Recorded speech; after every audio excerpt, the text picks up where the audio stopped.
How are you both? Good. Good. How are you? I'm good, thanks. So, Nick, I want to know just what was the development process to turn this into a dramatized TV series rather than the documentary that we've had before and keep it true to, the story? Well, there's a key part to that, which is reaching out to Jan and her family. If that didn't happen, this series wasn't going to happen.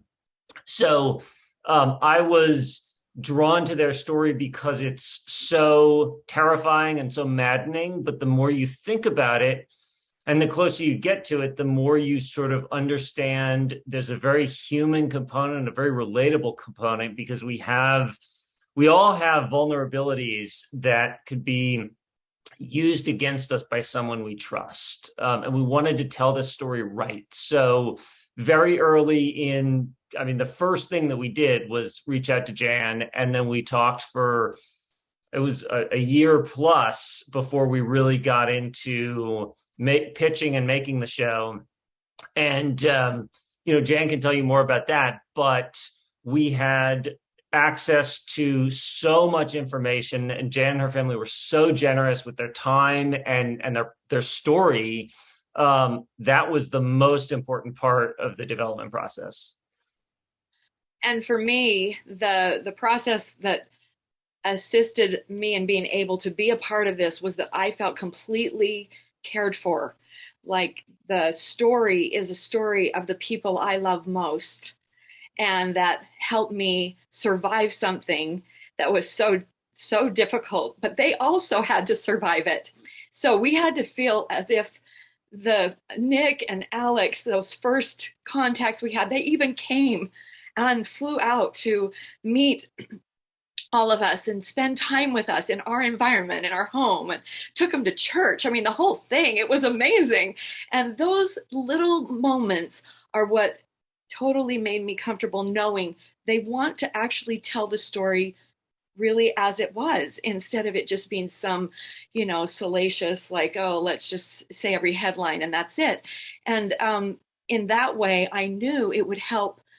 The reason we started telling the story was we wanted to help other people, because the groomers, the predators, are someone that you already know. Generally, you already love them, you already trust them. You're not looking because that would be too terrible to think it's somebody in my family or that it is a parent, but that is the most common kind of sexual child abuse. And it's just the least talked about. And that's the reason that we started telling our story.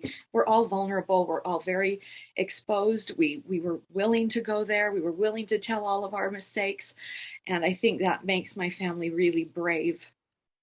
And I this think it is, just, oh, just off of what Jan just said, which I think this is really important. This is a psychological horror story. It works as a thriller. It's gripping, but as harrowing as it is also a story of healing and forgiveness ultimately, and a family coming to that place, which is also a place where the monster has lost his power over them.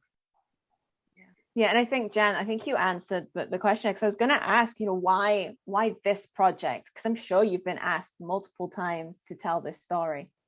Yeah, I have, but I knew in a scripted series with fantastic actors, which we have, all the way to the youngest to the oldest, and the writing team and the way that Nick wanted to approach that, and then the producing, everybody, even on the crew, were all coming into, maybe not on the first day, but man, by the last day, everybody was seeing things that they were relating to. They were telling me their stories. It's just so powerful when you can tell a story with that kind of scripted intention, with the people that have the ability to fully form those characters. They made them their own. It wasn't, a parody. It was more, of course, but at the same time, they're very, very good and very, very close to how sitting there in a scene with Colin Hanks, I'm like, I'm looking at my dad.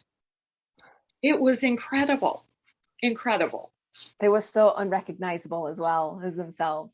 But I am out of time, but thank you so much for taking this time to answer those questions. Thank you. Thank you, Alexandria.